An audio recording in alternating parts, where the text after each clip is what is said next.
So isang magandang araw sa ating lahat mga idol. This is RG Arts TV. Sa video ito mga idol, may papakita lang ako sa inyo na unit.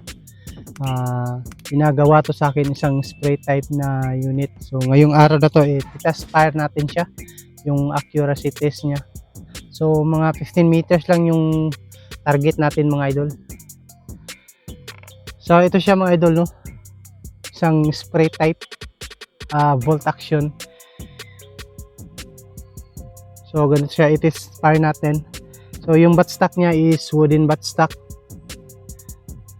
Tapos naka bolt action siya. Same lang yung process natin sa pagbuo nitong spray type natin mga idol. Dito lang tayo iba ng design.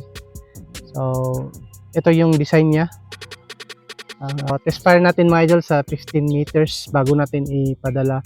So yung kulang pala nito mga idol is gawin daw tong camouflage. So nag-order pa tayo ng camouflage na spray paint. So ito pala yung unit ni Sir Jeffrey Kaminsi, idol. So i-test fire natin siya sa layong 15 meters. Maglalagay tayo ng target doon. Ang bala pala nito mga idol is 8mm steel ball. So dito tayo maglo-load. Yan siya. So samahan nyo ako mga idol, test fire natin yung unit ni Sir Jeffrey, no? Para mapadala na natin pag matapos natin pinturahan ng camouflage spray paint. So sa next video mga idol, gagawa tayo ng tutorial ng buttstock. Ito yung buttstock niya. So yung target natin mga idol, doon natin siya ilagay. Doon siya, lagay natin yung mga lata doon. Ito yung ilalagay natin mga idol, ihiga lang natin. Yung 5 lata yung test fire natin, ihiga lang natin siya para hindi masyadong malaki yung target natin.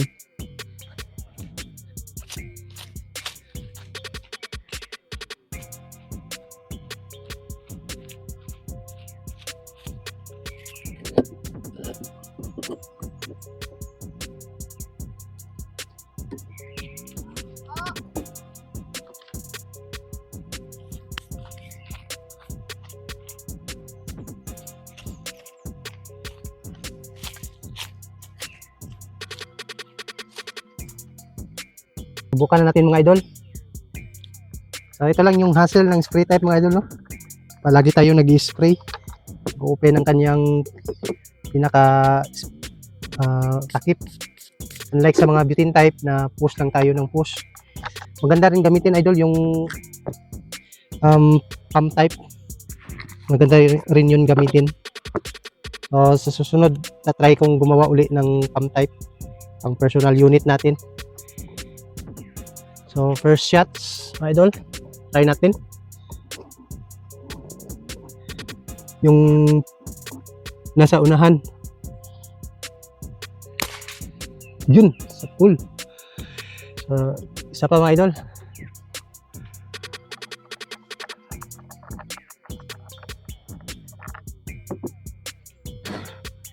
So hanggang 5 shots lang tayo mga idol para hindi mahaba yung video natin.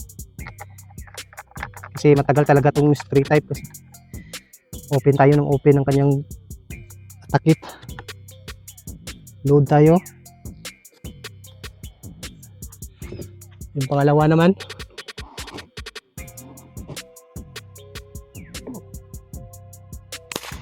Yun, tinamaan pa rin.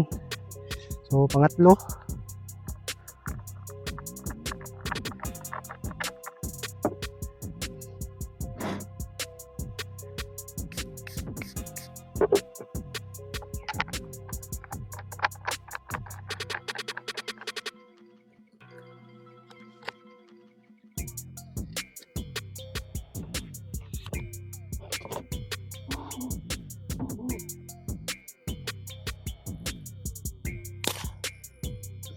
Tinamaan pa rin mga idol. So pang-apat na ito mga idol, no?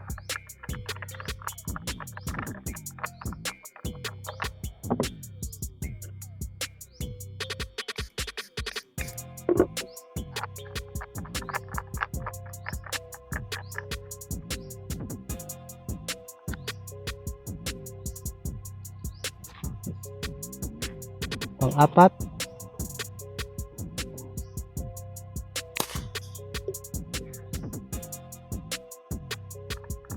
tinatamaan pa rin natin.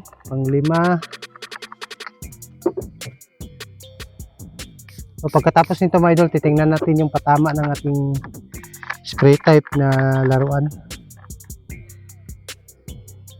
So,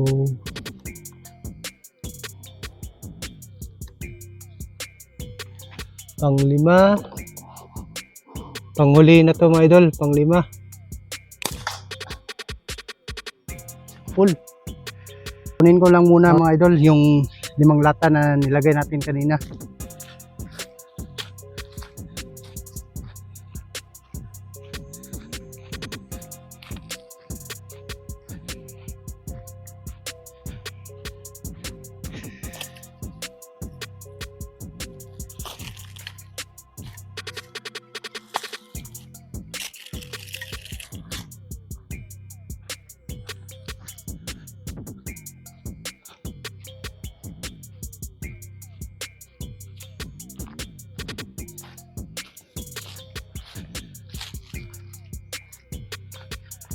So ito siya mga idol, no, yung lata. Ito yung tama niya. Tapos yung pangalawa. Tapos ito hindi nabutas. May ano lang siya. Bakit kaya hindi ito nabutas? Tapos ito butas. Tapos ito. So okay na rin yung accuracy niya mga idol. So 15 meters lang yun yung pinaka accurate natin. So tapon na muna natin to. So okay na rin siya mga idol sa layong 15 meters na i-zero na natin siya. So maganda naman yung patama niya. So minsan lang yung may lumilihis talaga kahit konti lang, no, yung tinatamaan, hindi pa rin siya exactly doon sa first target niya, pero konti lang naman. So yun lang siguro mga idol sa araw na to. So sana po ay nagustuhan nyo yung video natin ngayon na pag-test sa unit ni Sir Jeffrey. So isang spray type. So sa next video ko mga idol, gagawa tayo ng tutorial ng buttstock niya. So ito, pag set up nito may tutorial naman ako pag set up ng barrel at saka chamber ng spray type na air gun. So sa muli, maraming salamat po and God bless po sa ating lahat.